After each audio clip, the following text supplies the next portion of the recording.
these rules were amended, and there is now provision for virtual sitting. I want to, from that communication, whether there has been a provision for virtual receipt of that information, so that those who may not be comfortable going to Kololo can receive the information virtually. And those who think it is okay, take the COVID tests and go to Kololo. I beg to submit what will speak. Thank you. Somebody is asking whether the speaker took the COVID test. I take COVID test every 3 days, whether there is a meeting or no meeting. For me, it's standard procedure. It is a good habit to have, if I were you. Well, at least I know that I don't have a problem. You see, honorable members, sometimes by the way we do business, we bring to surface what should never come to surface. And because of this insistence of ministers inviting members of parliament and members of parliament, I have received letters from ministers inviting members of parliament for meetings outside these precincts of parliament.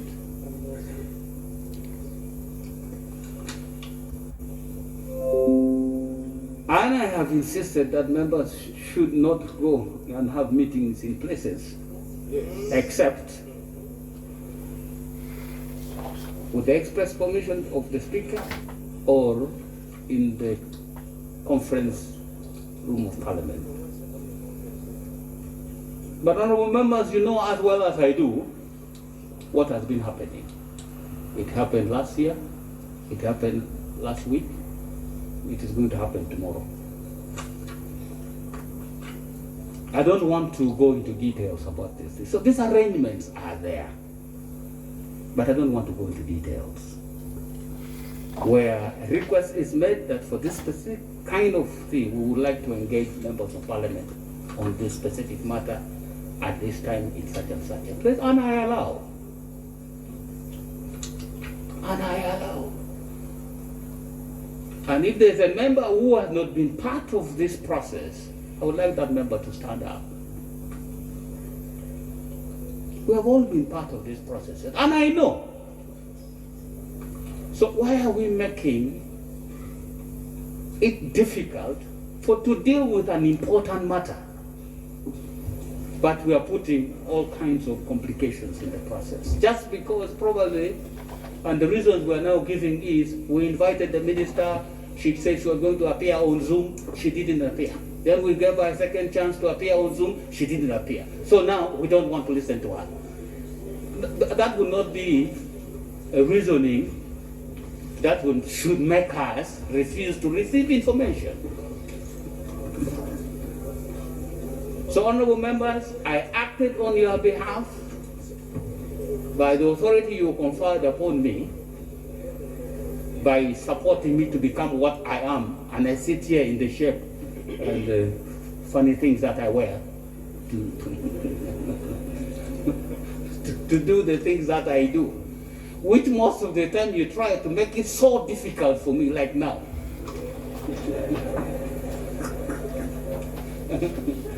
So, honorable members, can we agree that those who, because let's not extend this too much, those who would like to come to Kololo, who can come to Kololo, can come to Kololo. There is no threat that if you don't come, something will happen. No, it's free. That's why you say, those who would like to come, please do the test and then come. Those who would not like to come, arrangements will be made for you to watch and listen from wherever you are.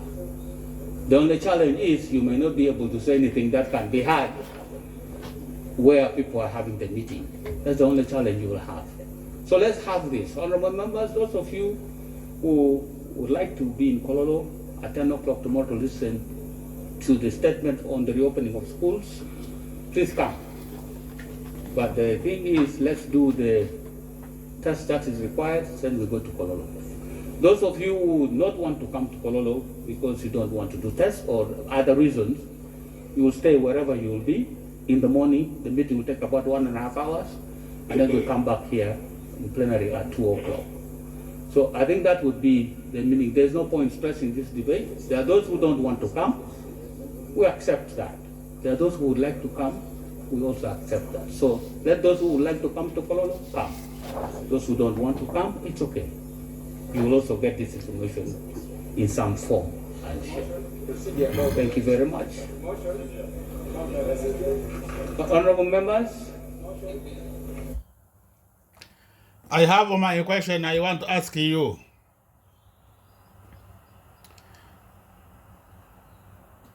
This is my first question.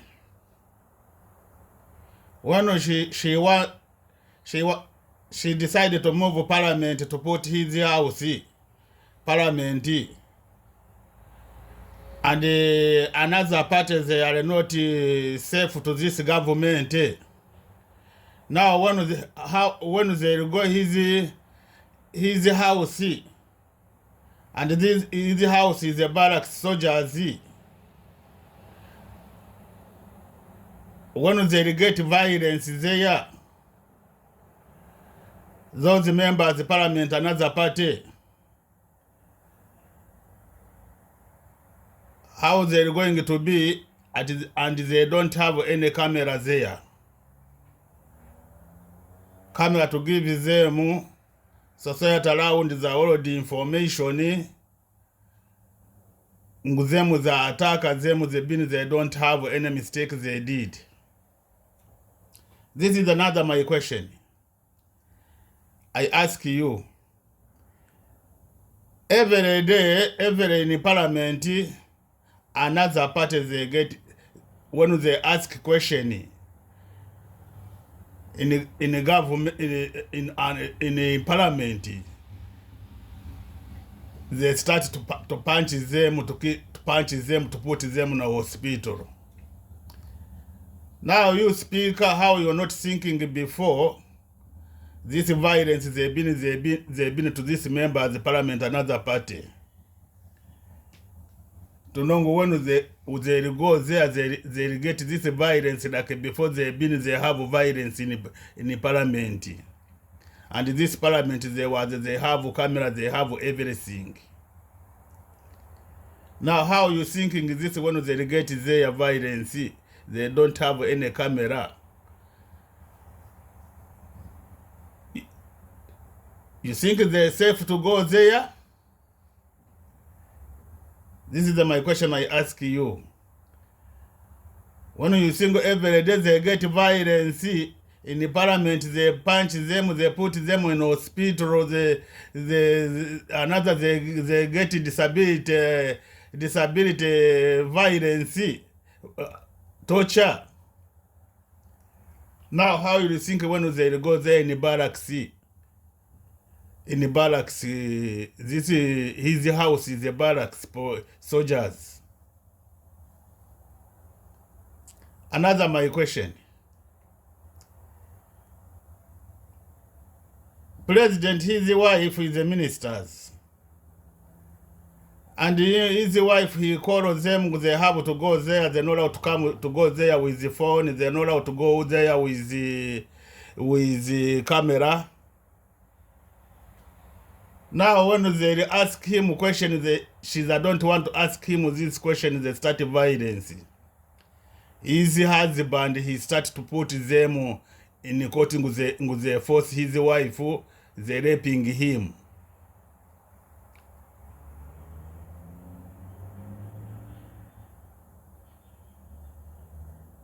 And in the constitution, they don't have any law that support them to go his wife, to go his house to make parliament there. What you're going to protect them this violence they get there? This is my question I ask you. To answering my question. You to watch and listen from wherever you are. The only challenge is you may not be able to say anything that can be heard where people are having the meeting. That's the only challenge you will have. So let's have this. Honorable members, those of you who would like to be in Kololo at 10 o'clock tomorrow to listen to the statement on the reopening of schools, please come. But the thing is, let's do the test that is required, then we go to Kololo. Those of you who would not want to come to Kololo because you don't want to do tests or other reasons, you will stay wherever you will be. In the morning, the meeting will take about 1.5 hours, and then we'll come back here in plenary at 2 o'clock. So I think that would be the meaning. There's no point stressing this debate. There are those who don't want to come. We accept that. There are those who would like to come. We also accept that. So let those who would like to come to Kololo, come. Those who don't want to come, it's okay. You will also get this information in some form and share. Thank you very much. Honorable members, clarification from the Speaker, proceeding. Yes, Honorable Minister. Thank you very much, Right Honorable Speaker. I thank you for the good guidance you have provided, but I felt I should make a clarification before we proceed. Right Honorable Speaker, one of the honorable members here has said that the ministry is going to spend over 1 billion, which is not true. Right Honorable Speaker, this is a meeting like any other meeting we've been conducting before, and as a Ministry of Education and Sports, we are not spending anything. I wanted to make that clarification, Honorable Speaker. Thank you very much. Honorable members, can we proceed? Can I on this same issue? No, I think let's do this. Let's do this. Honorable members, if it is about the matter of tomorrow,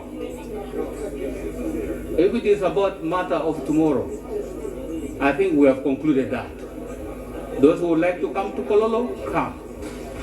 Those who don't want to come, stay wherever, but at least be able to get the information. I think that is the best way, so that there's no force here, that you are being forced to go anywhere. No, it's voluntary. And so personally, I will be there because members will be there. Yes, Honorable Member for Kampala Central.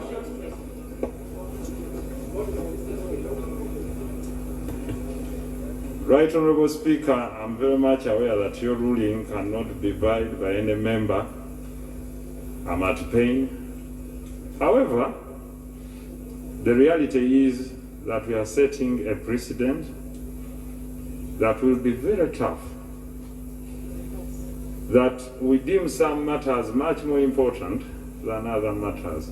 Of course, that is the reality. Some matters, Honorable, please. Some matters are more important than others. That's a fact of life. Right Honorable Speaker, not all matters are the same. We handled, with your permission, the issue of a supplementary budget, committing Ugandans to funds from the consolidated fund, which I deem to be a very important matter, just like education. We've called for the issue of presentation of the recovery of this economy post-COVID, which is actually also a very important matter. We've handled matters of health in this August House, which are equally very important, just like that of education. Right Honorable Speaker, the issue is of the precedence. I'm alive to the fact that the ruling has been made and it's not coercive. However, will it be very much possible that Honorable Francis Zake here has an important matter to address the nation, and that there will be fairness that we move to his house or to Mitiana or to a place where he will have organized in future or today, and that a sitting of the House, formal or informal, in any nature, be conducted? That leaves a big question, and I believe we can't do this in anticipation. But the trend and precedent we are setting, Right Honorable Speaker, of an honorable member who was virtually called to attend meetings of a committee of government assurance, and twice, thrice, they did not honor. If in any case you want to process this matter of parliament, that is very important, we can do it virtually, on Zoom, just like other members debate, and we interact. We are not saying no. We are also part of this program of parliament. It would have been a very good August House sitting, and someone can communicate. The president has ever presented a statement in the other parliament while in State House, and it was well received. And for me, I'm not saying no, that if the member probably feels they cannot present the matter here, they can do it virtually. Present it on Zoom, we view them on the TVs, and we present our rebuttals, and we have a cordial debate on the matter while representing all our countrymen. But for the Honorable Minister to present a statement, and then we come back and process a statement in her absence, then who will give us responses to our questions? Will she do it virtually when we come back to the House? Will she be physical? And this is the engagement that we want. If in any case she cannot come, then we have a provision in our rules to do it online. And we respond online and probably ask questions online, and she responds, and we rest the case. In that way, we will all be moving as a house. Not saying those that agree and those that disagree not to be there. Then it leaves us, as a divided house, Right Honorable Speaker. In my view, my prayer is, Right Honorable Speaker, that the matter of education is as important as other matters. This one is very urgent, and our constituents need effective representation on this matter and responses from the minister in charge of the docket. How shall we interact with her when it's not a formal sitting of the House without using the virtual zone? The only gateway is the virtual zone, so that we ask her questions as she responds. You talked about questions of recovery for schools that are indebted, heavily indebted. Who will give me that answer when she's not here in the afternoon to respond to that answer? That is all I would like to ask. Thank you, Right Honorable Speaker. Honorable members, can I conclude on this? Honorable members, should the Honorable Zake in future feel like inviting members to his house, he will do so. And members will not be forced to go to his house. Those who would like to go will go. Those who would not like to go will not go.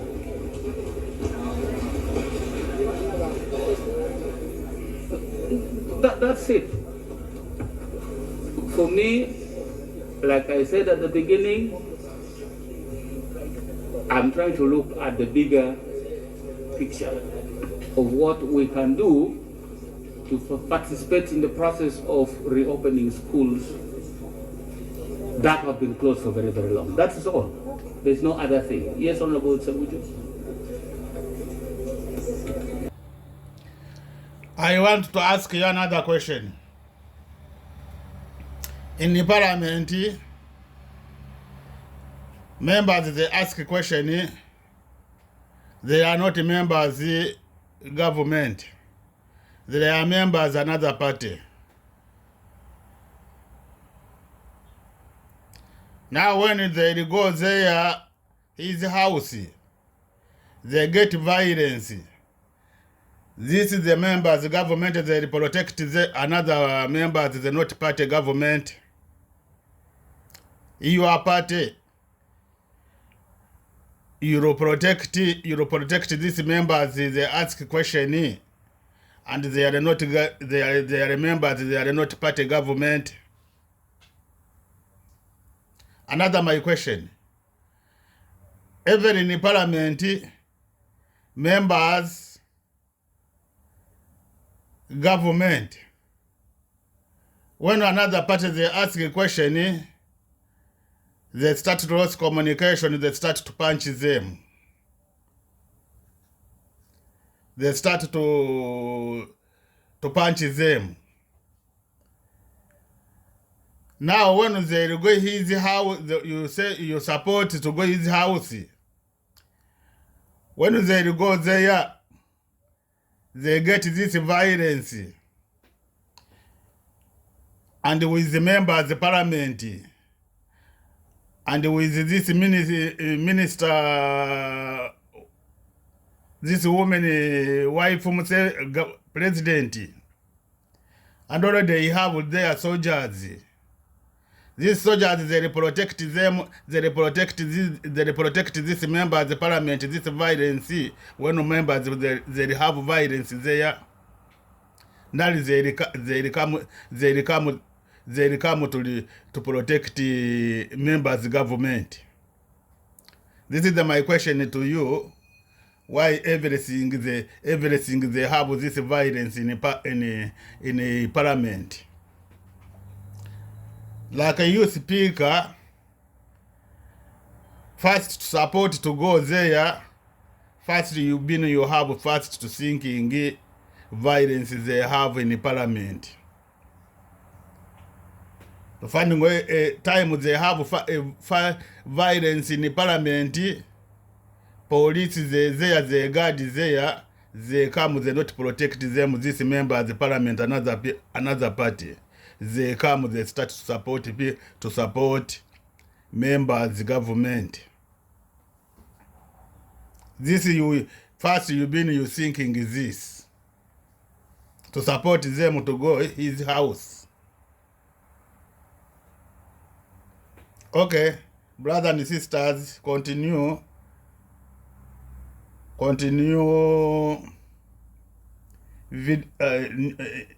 Parliament Uganda. Future feel like inviting members. I'm trying to look at the bigger picture of what we can do to participate in the process of reopening schools that have been closed for very, very long. That is all.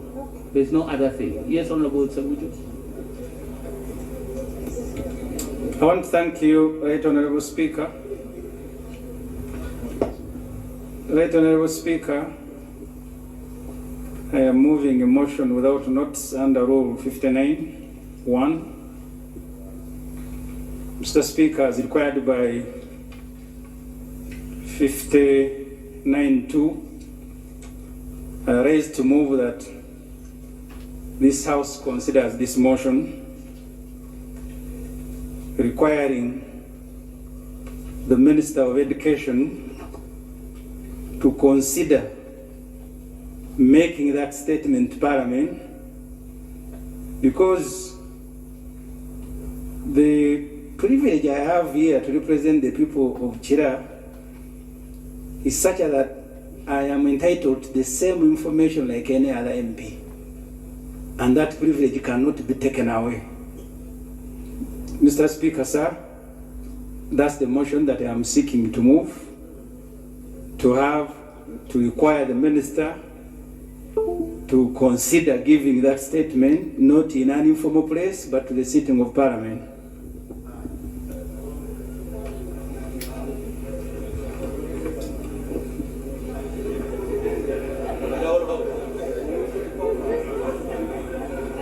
Honorable members,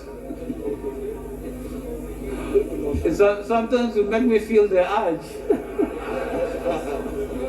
to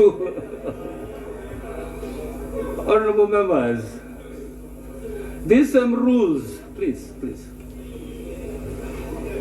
These same rules that are being cited by the Honorable Semujo, I've seen you. These same rules, they are clear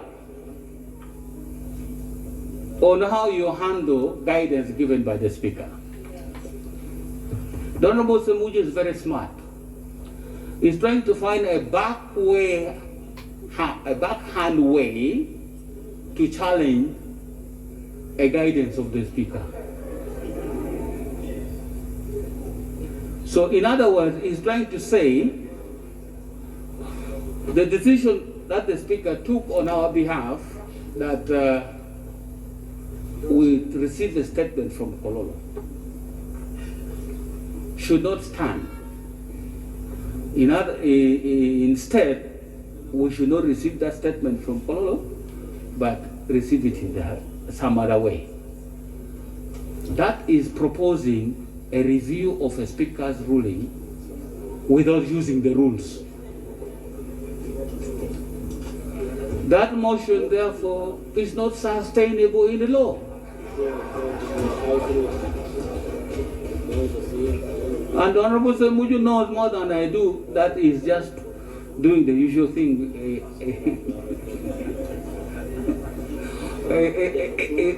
He likes doing when I am presiding to try and test my knowledge of this. Yeah, honorable members, I think let's leave it at this. I think we have had enough discussion in this matter. Yes, procedure from Mukono. Thank you, Right Honorable Speaker. Right Honorable Speaker, you have guided that what is going to take place tomorrow at Kololo is not a parliamentary sitting, but a meeting where many people from other offices will also be, including, if I heard you properly, the chief administrative officers. That being as it is, Mr. Speaker, for me it instead worried me, because the very purpose would like to interface with the Minister of Education is, as representatives of the people, to be able to hear her plan about the opening of schools and therefore making an input by way of debate here. Now that we have understood that that is not a parliamentary function, but an exercise by the Minister of Education to reach as many people as possible, including the MPs. When does the Minister of Education, therefore, intend to bring into this House for discussion the matters related to the reopening of schools? Mr. Speaker, we, your representatives in committees, are facing a very difficult situation. My deputy addressed you, Mr. Speaker, a while before I got here about the situation we find ourselves in as the Government Assurance Committee, where we are required to have an interface with the First Lady, and she wrote back saying, I will not be able to come on 4th September, but I will definitely come on the 23rd. We waited patiently. A day to the 23rd, she wrote again, this time saying, I will not be able to come in person, but my other ministers will, and heads of department at the ministry. But I will address the committee through Zoom. And as I said, we organized and sat in the conference hall waiting for the Zoom meeting. But eventually we are told that she would not also be able to appear on that. Mr. Speaker, I always look at the provisions of Lule 28D. I always want to believe that this is what I am when I'm seated to chair a committee, that I have powers of the High Court. And there is a provision where you can cause attendance, summoning somebody and sending a police to bring that person to the committee so that that person can give the important information needed by Parliament through the committee. Mr. Speaker, I just think about this. When I have to send the police to bring it to me, Honorable Museveni, so that she can talk about the assurances her ministry is supposed to handle made to barriers of concerning education. The procedure matter I'm now raising is, now that you told us that we have powers of the High Court, would it be procedural, okay? Having sought the attendance of Ms. Honorable Kataha, the Committee of Government Assurance, that I notify you, Mr. Speaker, that I'm now going to send the police to bring her for me. I had thought, Mr. Speaker, the only consolation I had was that, okay, well, Parliament is going to sit at Kololo. But now you have said it is not even in Parliament. Those things will not be anywhere on our Hansard, Mr. Speaker. So, Mr. Speaker, I'm so frustrated, and I know many other people are. Mr. Speaker, the committee. Can you help me now, guys? The vetting committee, the guidance I'm seeking now. You have already sorted. Mr. Speaker, are we dealing with the minister or the first lady? And why do people want now to incite us to provocate this house into taking the harder option is to cause the appearance of this MP, who is the minister for education? If we say she can't come here because of COVID, why does she send Muyingo? Dr. Muyingo, I think we face the same risk when it comes to COVID. That is what I thought. That all the women like me, I'm 50 years, that we are facing a difficulty with COVID. Now I want to guide me. How should I cause the appearance of Honorable Museveni, the minister, to come to the Committee of Government Assurance, because we are stuck, we cannot move further without her. What can we do? And Mr. Speaker, would it be procedural, okay, for me to propose here that it is high time that Uganda thinks about advising the president to drop his wife because she's a first lady? We must protect her exactly the same way we protect the president. And this new situation we find ourselves in, the new normal, can I guide on this? The new normal, please. is the Minister of Education. How do we handle her? Can I now guide? In this situation of the... You have asked that question so many times. Can I now guide? Honorable members, the rule just cited by the honorable member, I think it's 208.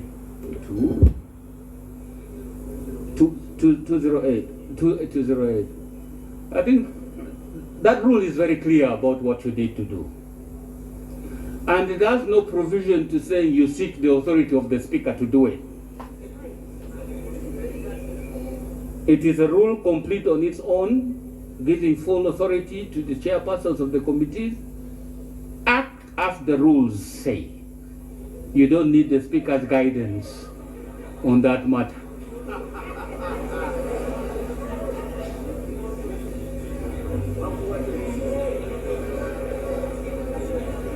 So please, you don't need any permission or authorization from the speaker.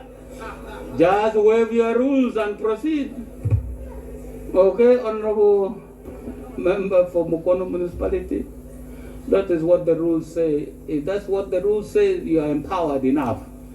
And you can do as you propose to do. That will be fine. But honorable members, I think let's leave it at this, and we move from this, and let's do some business. I have the NSSS bill.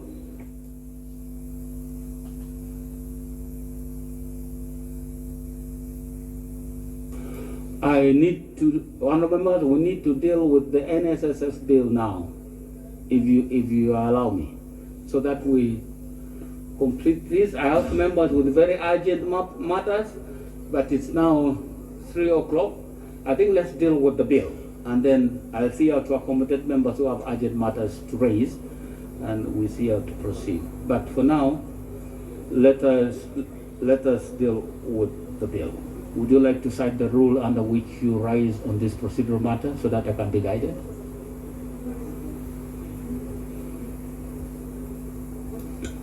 Thank you, Right Honourable Speaker. I rise on a point of procedure. Under what rule? On another matter altogether. What rule?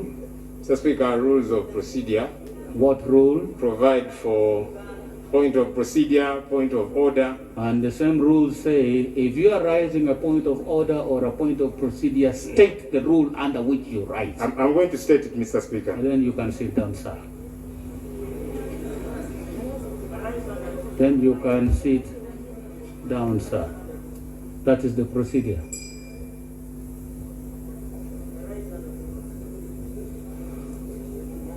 Honorable members, in the public gallery this afternoon, we have leaders from the National Organization of Trade Unions and the Central Organization of Free Trade Unions, COFTU and NOTU.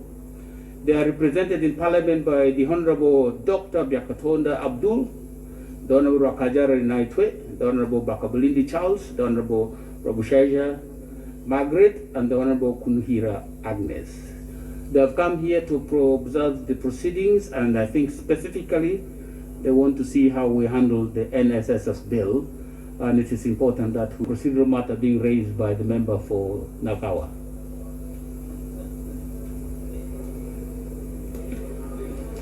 Thank you, Right Honourable Speaker, for your change of heart.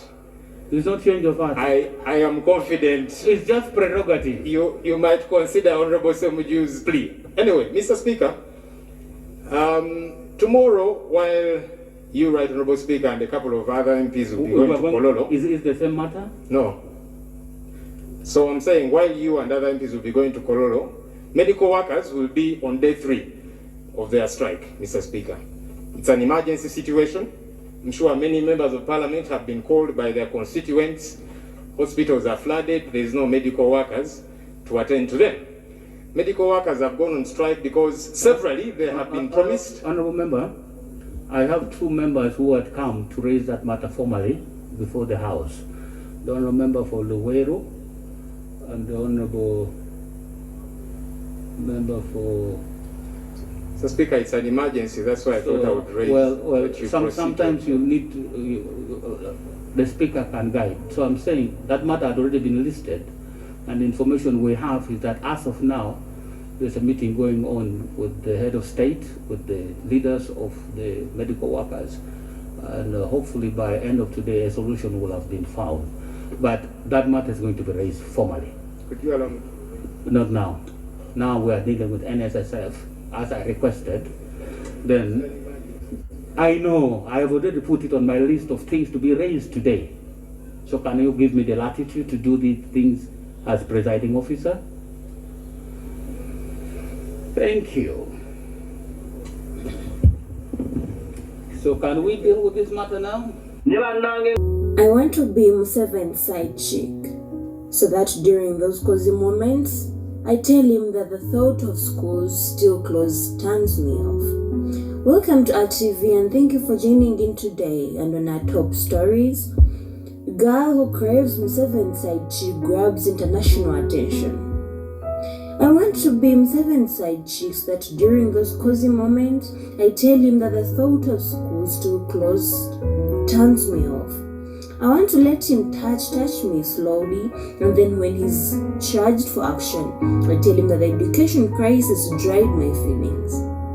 I can't even fake anything. I want to promise to do him all he wants as long as schools are open.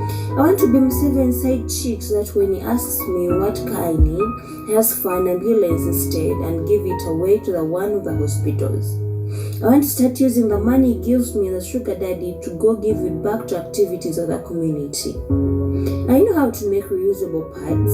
I could get enough capital to make a social enterprise grow and benefit many as girl childs out there. I want to be Museveni's side chicks that when we go for our weekend getaway to Grey Scouts, I used to talk him into having all the political prisoners released.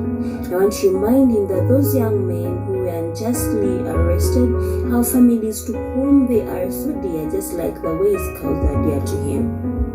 I want to be Museven's side chick so that when he buys me an unlimited data bundle, I thank him and then request him to have the 12% tax on data removed. The world is advancing in science and technology. We need to advance with it, Daddy.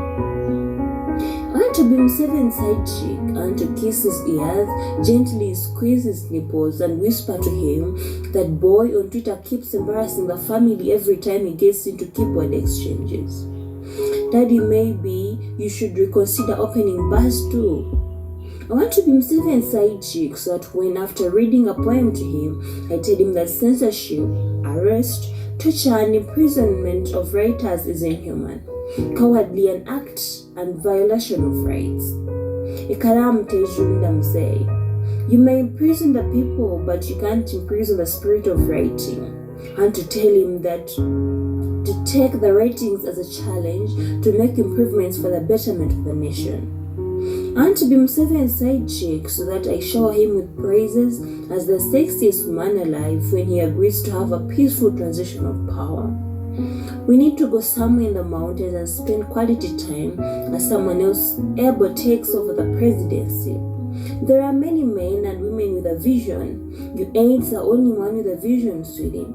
Give the Bazukuru a chance to build the nation.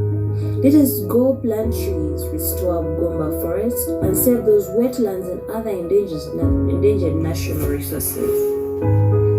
And to be Museven's side chicks that I tell him what I want. I am unharmed, harmless, sexy, energetic, charismatic, patriotic, and ready to give for him in retirement. Whoever can reach him, give him this proposal of a side chick in waiting. Ashawa Anna, 23, in a Makerere University, fresh graduate. Thank you for listening. For this and more, continue to subscribe to our channel and hit the notification bell for all the information that you have. And for those that are already part of the family, thank you for joining.